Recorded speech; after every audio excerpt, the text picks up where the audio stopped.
Bring it on, bring it on. So, how many emails did you get today? This week or today? Just today. Did you know all these companies previously? All of them? Oh wow, you're quite unique. Okay, ladies and gentlemen, checking. So, do you feel more secure? I mean, it's after all, it's already done, right? We are here. We survived. We are GDPR compliant. Are we ready? So, do you feel secured? I mean, I know your mailbox feels secured because it gets plenty of emails that saying, hey, we do care. We do care not to be penalized. In the meantime, we care about your data. But don't you get the idea that sometimes companies are trying to, let's say, cheat on us? That try to be compliant in the easiest way? Well, let me put it this way. I have a kind of love and hate relation with GDPR. I like it because it allows me to earn a lot of money. I hate it because it frustrates me.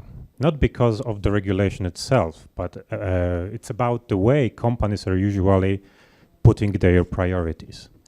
And let's be perfectly honest, IBM didn't hire me because I was good in securing data. IBM hired me because I was good in stealing data. Legally, of course. And what I'm doing, I'm mostly asking the question to people. For how many years we have already a data protection law available in our countries?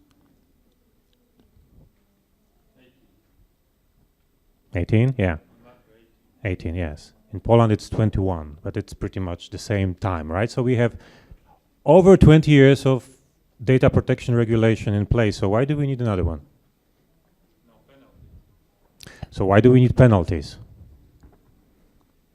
Yeah, I agree, by the way, but why do we need these penalties? We have 20 years of regulation. You need to protect your data.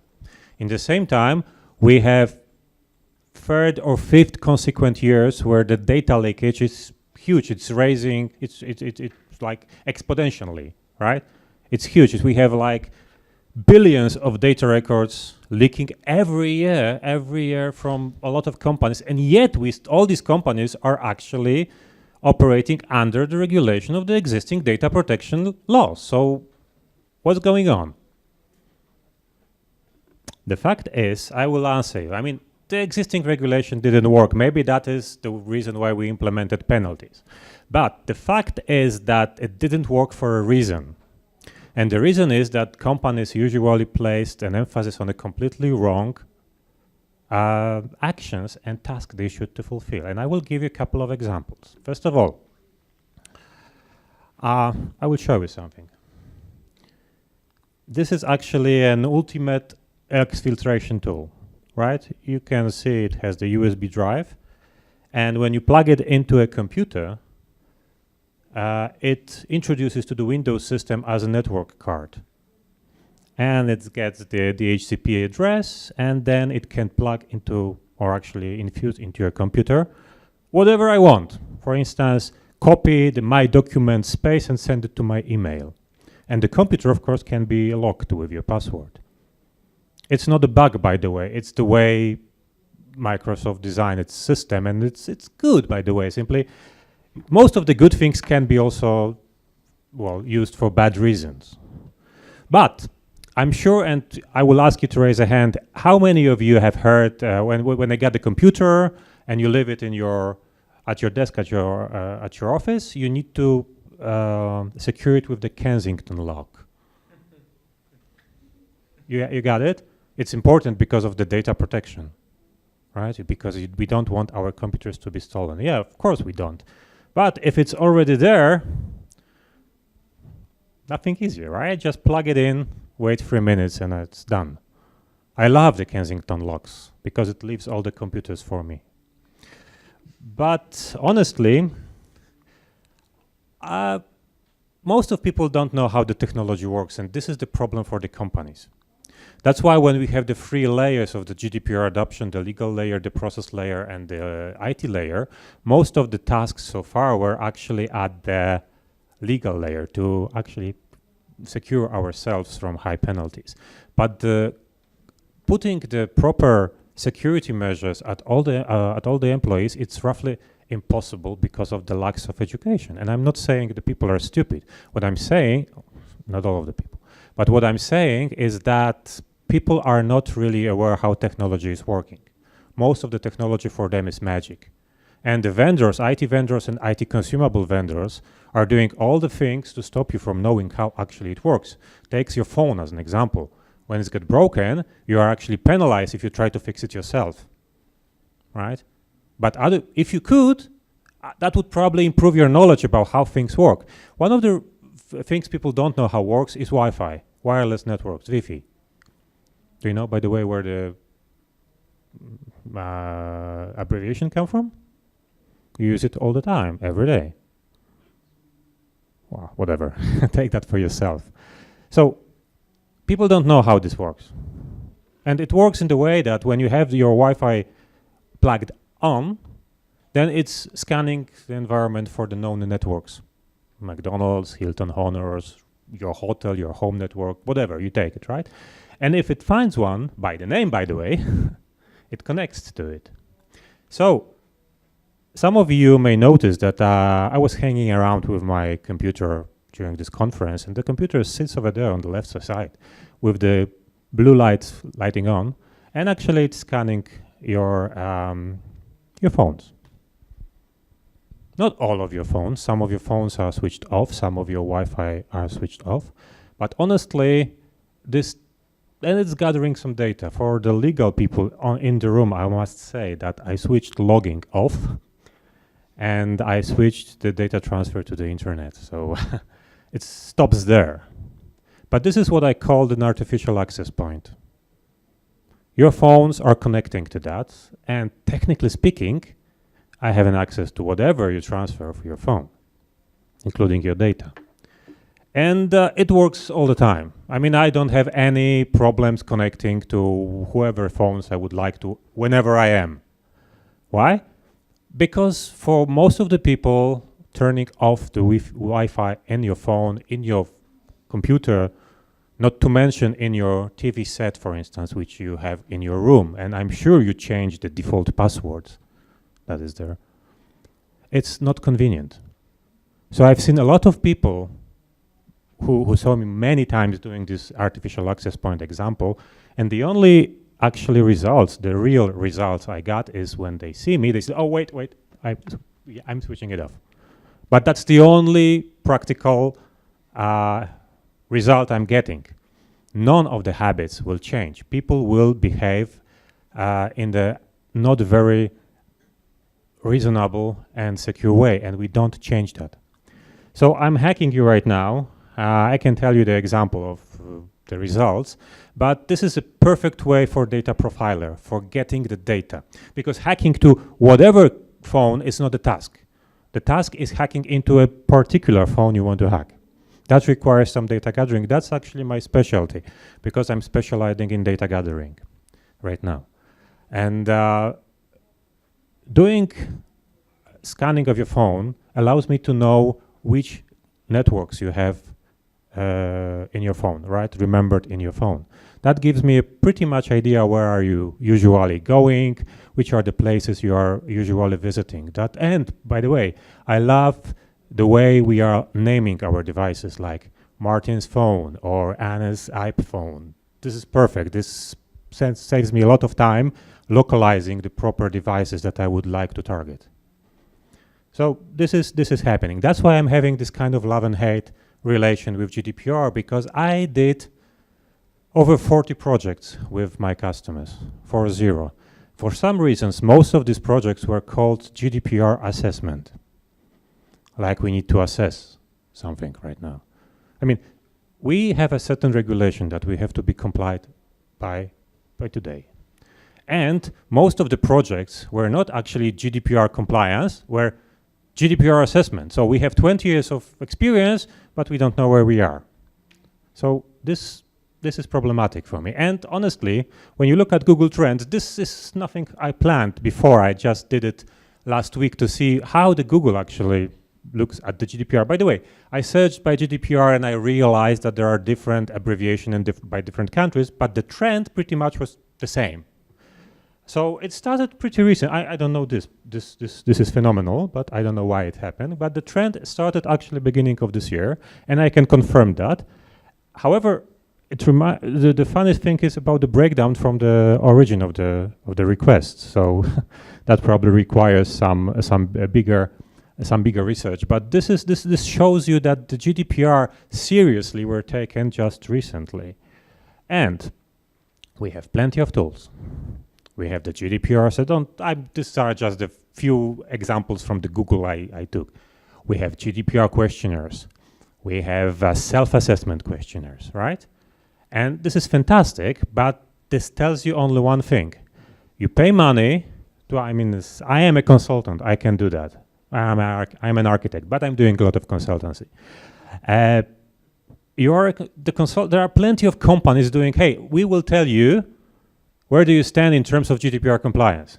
And it usually, so we're selling the service like, okay, so let's meet, let's see where you have your data. You have to find your data.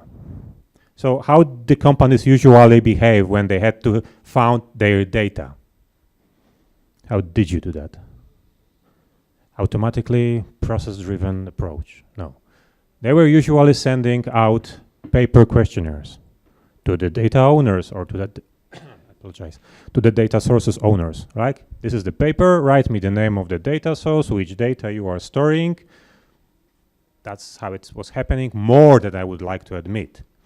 And I usually asking, what's the reason? What's the purpose of that? Okay, you have a snapshot for today or for yesterday, but it tells you nothing. It has no connection with the process. It allows you to do honestly no manipulation on the data. So this GDPR assessments honestly was rubbish in my opinion, because it asks you where are your data, and then they compare two legal acts, the previous one and the new one. They tell you the delta and they took money for you. So I didn't really much appreciate this part, but this is how it was happening. And there are a couple of consequences of that approach. First of all, as I mentioned, there are 3 layers which I consider important for GDPR: the legal layer, the process layer, and the IT layer. And as usually, most of the projects I took part in, these layers were completely separated. Even if the people were in the same group for GDPR compliance group, they were doing completely different tasks from legal perspective, from process perspective, and from IT perspective, if you have one. So, legal perspective, honestly, I believe was the most popular one, right? Let's review our consents, let's review our T's and C's, see how we stand, and see where we want to go, and why is it good. And do you know why is it good? Do you know the guy? I'm sure you know the guy. Have any of you spent half of the night looking at his hearing at the committee, of the Senate committee? I loved it. I loved it. He was, I expected it would be hard for him, but it was like a pie. He wasn't relaxed at the beginning, but then he was relaxed. He was like a young guy explaining to the elders how the technology works. And you know why he was relaxed? Because from legal's perspective, they could do shit to him, because he did nothing wrong in terms of the legal aspects of what he did. He was covered. So okay, his reputation was decreased, and everybody knew about, maybe we knew about how Facebook works, but honestly, he could be relaxed because the legal part was fantastically written by the lawyer. So I must say, good job. Then there was a process layer, and this was the layer I had most of the difficulties in my life.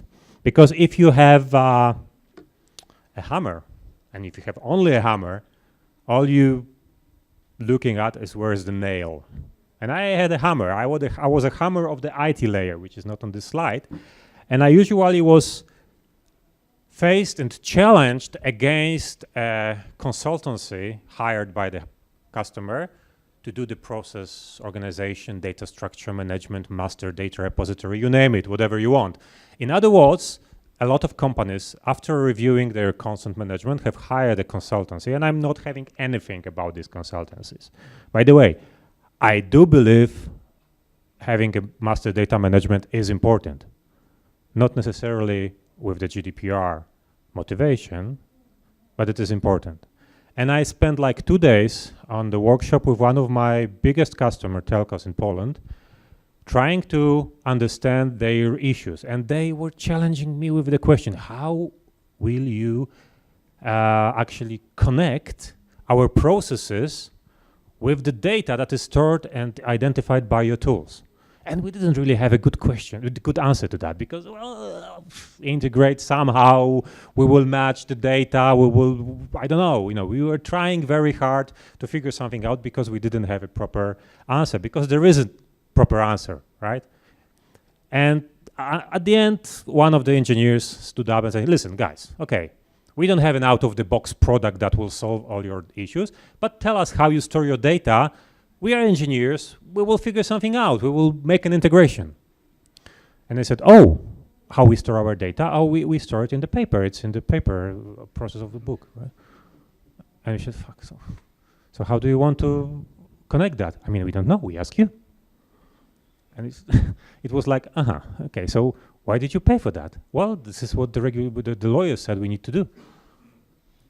And of course, I'm oversimplifying that conversation, but that was what they meant.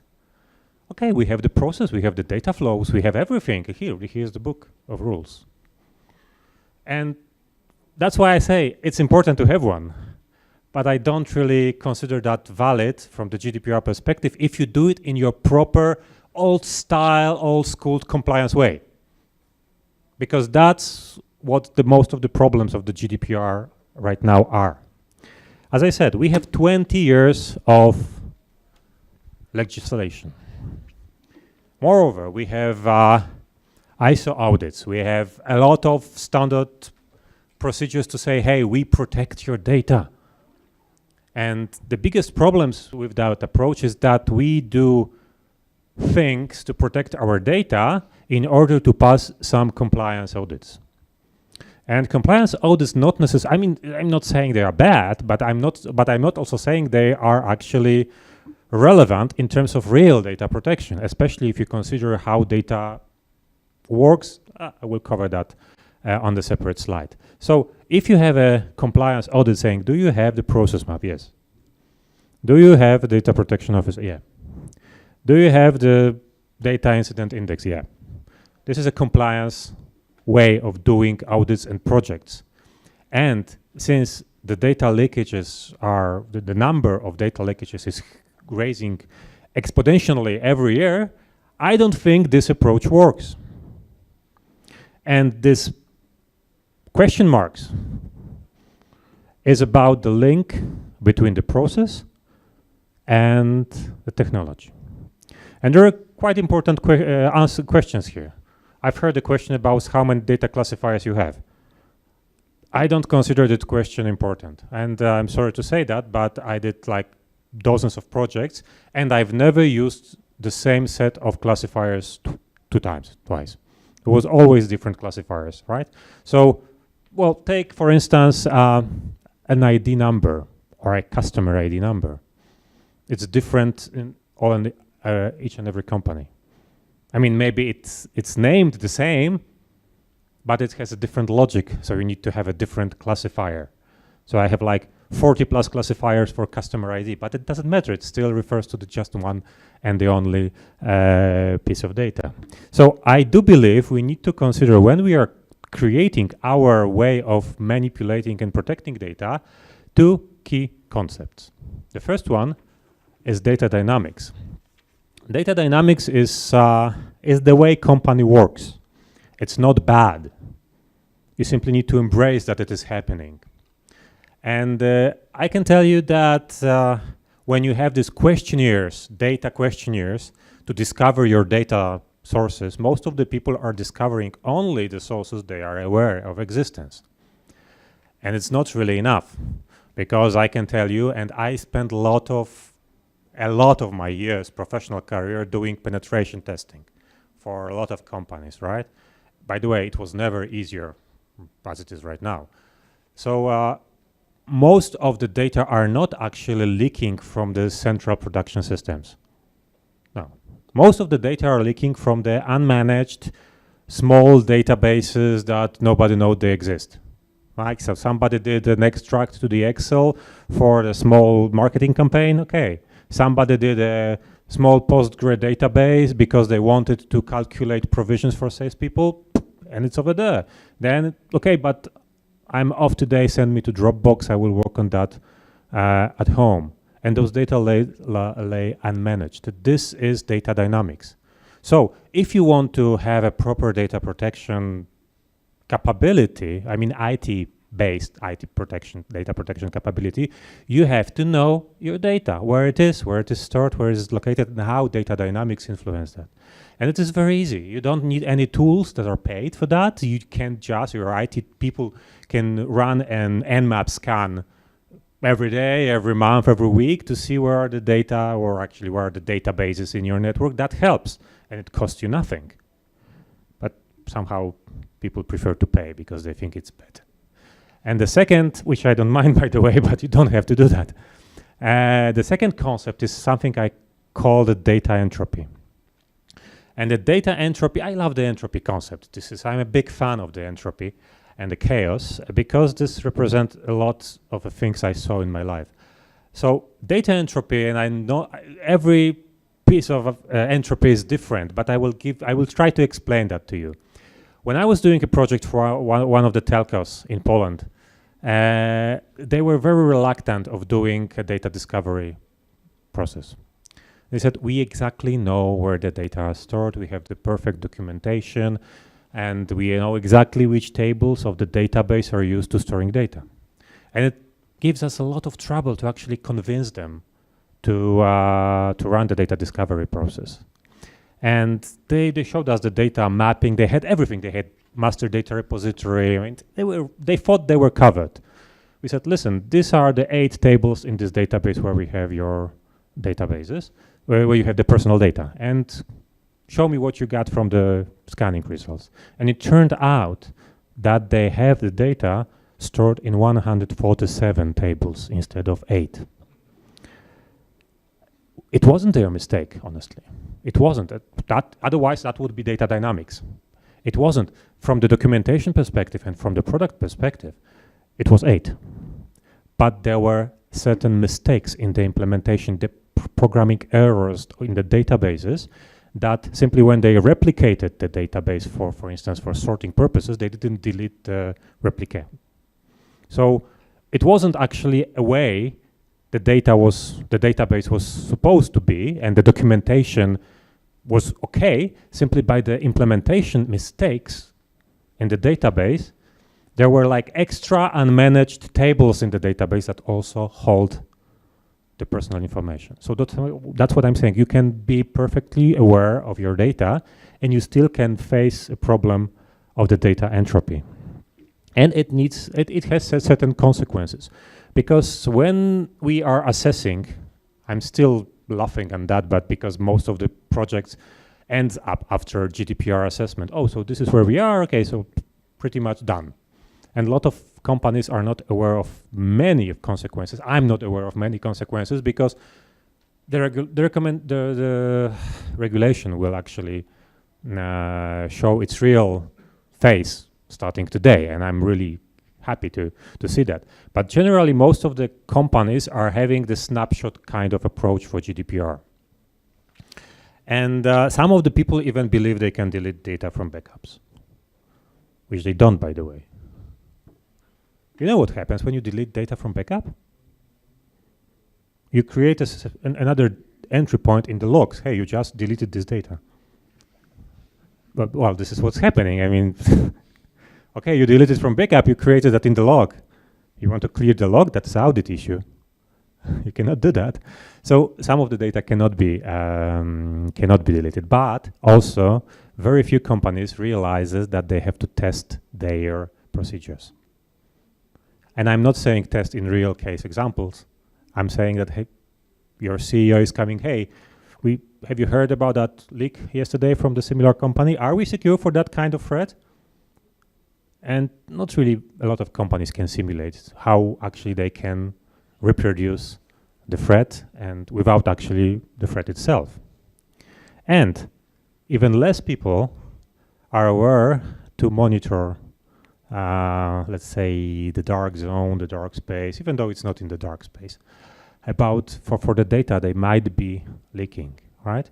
Where do you, by the way, can anybody tell me where do we start counting the 72 hours from? How do you know if it's breach? We can know about the breach 1 week later. We fully agree, but if you don't. Can't tell that everyone went on vacation for 2 weeks, so nobody. No, but I wonder simply. This is one of the things actually that bothers me. The breach is today, and nobody knows about that. You start counting now, or you start when the data is on the. Legal question. I know, It's, and I'm not a legal person. That's why it's. it's you should have no.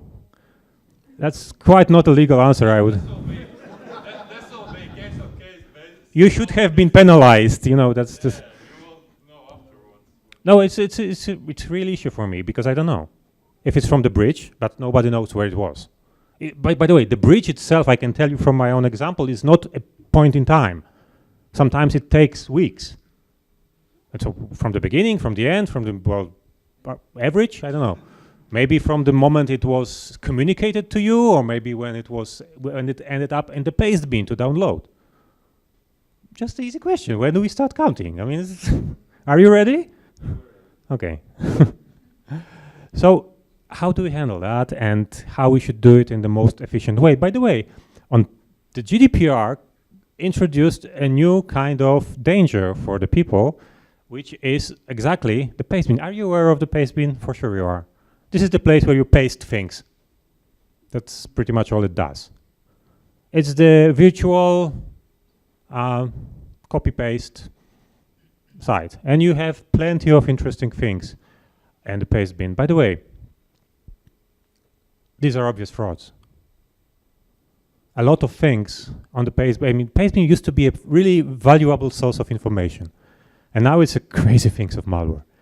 Everybody is trying to prove that we have some valuable data, and they are distributing malware using this. So if you are looking for your data, you must be also aware that you can get infected, right? So getting to the hard thing, because at the end, I am working for IBM, and I am working in the product division. But for the 24 months, oh my God, 5 months, I was doing mostly GDPR projects, which I'm sick of generally. It's boring. If somebody told me 20 years ago that starting a security career will end up for 25 months doing European legislation, I probably would choose different way of career. But it was, you know, it's paid off. Generally, and I, together with some of my friends, made up certain methodology to assess your readiness and to introduce a compliance further on. It's based on the products and some of our knowledge, because you cannot really define the proper way of protecting your data if you don't involve a person who knows how to steal your data. And just to remind you, it's not about the total protection. No, it's about the protection and the risk you are willing to accept. So at the end, it's your decision or your customer's decision to understand which data and which measures needs to be applied. Because you cannot protect everything in the same way. It's impossible, and it actually will ruin your business sooner or later. But funny thing is that IBM was in this GDPR story for years. Actually, we had tools for GDPR even before we know GDPR existed. These are the tools that I was telling to you. And recently we introduced let's say a GDPR analysts. I think it's called this way. The GDPR analyst is a tool that is doing most of the things I was doing for 24 months. Simply it's doing that pretty much automatically. Why? Because we populated it that way. We were doing a lot of consultancy and we were creating our own tools because we discovered a certain problem. Company needed to choose the proper way of securing data. In order to choose that, they need to know where are the data, what are the vulnerabilities of the data, what are the risk catalogs of the data. In order to do all of this, they needed some tools. ironically, these were the same tools at the end they were using for the protection of this data. So in order to choose the data protection tools, you had to use the data protection tools first. You see the problem here? It was a problem for most of the companies. So we decided actually, in order to satisfy the growing market need, instead of selling tools, we decided to sell the results of the tools. So we said, hey, listen, we will come with our tools, which we have because these are our tools, for 1 month. We will come with the pre-installed tools, with the classifier you will tell us to come. We will do the risk catalog, and at the end, you might choose to actually keep on using the tools, but that will be the valuable decision. At the end, you made all the discovery, classification, vulnerability assessment, all this funny and fancy stuff. Thank you. So, and doing that dozens of times, we ended up with a lot of classifiers, vulnerability tests, and localized content that we then fed into a product management team. And we ended up with a certain product that now complies in all of the things we did for last 2 years. So instead of having us everywhere, we can have our partners with us everywhere. DSS take as an example, right? And Analyzer can do quite a lot of easy things, but these are valuable things for you. So it's actually verifying where are your data. It's doing the database classification. By the way, I'm telling about database classification, but we also have tools for the non-structural data classification. Simply, I'm not referring to them at this presentation. So it's going to prioritize your actions, but moreover, it actually gives you recommendations. What you do with the recommendation, it's of course up to you because it needs to be challenged against the risk catalog and the risk you are willing to accept. It's your decision and it's actually to be blamed at the end, right? So, easy enough, you don't have to pay now, you can do it yourself because it's available as a 30-day trial. Or actually it will be available in a couple of days, right? So you can simply click and choose to start using it. Or you can ask us or our partners to do it for you, but it's easy enough to do yourself without even decent cost. So even if you're GDPR compliant, you can use it as, let's say, a quality check, right? Or alternatively, you can of course always invite us to do it for you. But hey, honestly, you should do it right now. So I won't hurt you. I won't be mad. You should have it now. If you don't, do it quickly. So these are my contact details. If you want to have any questions, any life hacking techniques, any funny stuff, not necessarily European legislation, let me know. I'm pretty regularly here because that's my responsibility here. And it will have fun to meet you and challenge you with some security tasks. Thank you. Marcin, thank you very, very much. Super, super. Any questions before we dash for lunch? Where's the lunch? Right, I think we're going to dash for lunch. He says, just checking, lunch, 1300 to 1400. Oh, maybe you get a present. Thank you. Thank you very much, people. See you back here at 2 o'clock.